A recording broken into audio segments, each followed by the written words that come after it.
আমাদের দেশের যারা রেমিটেন্স যোদ্ধা আছেন, আমরা যারা প্রবাসে আছেন, তারা বাংলাদেশের একটা অর্থনৈতিক বড় একটা সম্বল। আপনারা যদি একটা জায়গাতে ইনভেস্ট করতে চান, একটা শেয়ার কিনতে চান, আপনাদের নামে একটা প্রজেক্ট হচ্ছে, যে প্রজেক্টটার নাম হচ্ছে প্রবাসী টাওয়ার।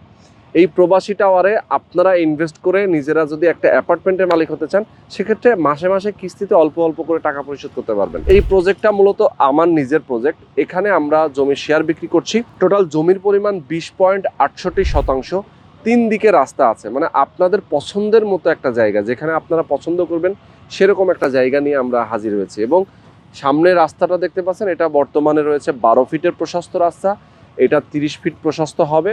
ড্যাপের অর্থাৎ রাজুকের যে ড্যাপের যে প্ল্যান, সেই ড্যাপের প্ল্যানে 30 ফিটের রাস্তা প্রশস্ত রয়েছে এবং এখান দিয়ে সরাসরি আমিনবাজার এবং হেমায়েতপুর, গাবতলী যাওয়া যায়। আর আমার ঠিক সামনে এদিক দিয়ে উল্টা পথে এটা ঢাকা মোহাম্মদপুর বাস স্ট্যান্ড, অর্থাৎ ঢাকা মোহাম্মদপুর বাস স্ট্যান্ড এখান থেকে মাত্র 10 থেকে 15 মিনিটের দূরত্ব। এরকম একটা চমৎকার স্কোয়ার শেপের একটা জায়গায় একটা বিল্ডিং হবে, যেখানে প্রত্যেকটা ফ্লোরে 5টা করে ইউনিট হবে। 1450 স্কোয়ার ফিট, 1590 স্কোয়ার ফিট এবং 1770 স্কোয়ার ফিট। 3টা সাইজের অ্যাপার্টমেন্ট হবে। আপনারা জমির মূল্যটা দিতে হবে 10 লাখ, 11 লাখ এবং 12 লাখ, অর্থাৎ 1450-এর জন্য 10 লাখ, 1590-এর জন্য 11 লাখ এবং 1770 স্কোয়ার ফিটের জন্য 12 লক্ষ টাকা। এই জমির টাকাটা আপনি কিস্তিতে পরিশোধ করতে পারবেন, আপনি মাসে মাসে দিয়েও পরিশোধ করতে পারবেন। জমিটা আপনার নামে রেজিস্ট্রি হয়ে যাবে। এরপরে কনস্ট্রাকশন যখন শুরু হবে, তখন কনস্ট্রাকশনের যে টাকাটা, সেটাও আপনি মাসে মাসে কিস্তিতে দিতে পারবেন। এরপরে আপনি রেডি অ্যাপার্টমেন্ট পেয়ে যাবেন। 3 বছর পরে গিয়ে রেডি হয়ে যাবে আপনার অ্যাপার্টমেন্ট। সেই অ্যাপার্টমেন্টে আপনি বসবাস করতে পারবেন, চাইলে আপনি বিক্রিও করতে পারেন। যদি বিক্রি করেন, সেক্ষেত্রে যা খরচ হবে তার চেয়ে প্রায় ডাবল প্রফিট কিন্তু হবে।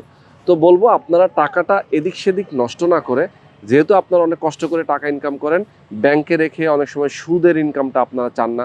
অনেক সময় দেখা যায় যে আপনারা কোথায় টাকাটা দিচ্ছেন জানেন না, ইনভেস্ট করার জায়গা খুঁজে পান না। আমি তাদেরকে বলবো যে এদিক সেদিক টাকা নষ্ট না করে আপনারা একটা প্রপার জায়গায় ইনভেস্ট করেন। আপনার পরবর্তীতে এই টাকাটা অনেক ভালো একটা কাজে লাগবে এবং আপনার পরিবার, আপনার সন্তান, তাদের ভবিষ্যৎটা কিন্তু অনেক উজ্জ্বল হবে। সুতরাং আপনি অবশ্যই চাইলে এখানে আমাদের সাথে কথা বলে যোগাযোগ করে একটা শেয়ারে ইনভেস্ট করতে পারেন।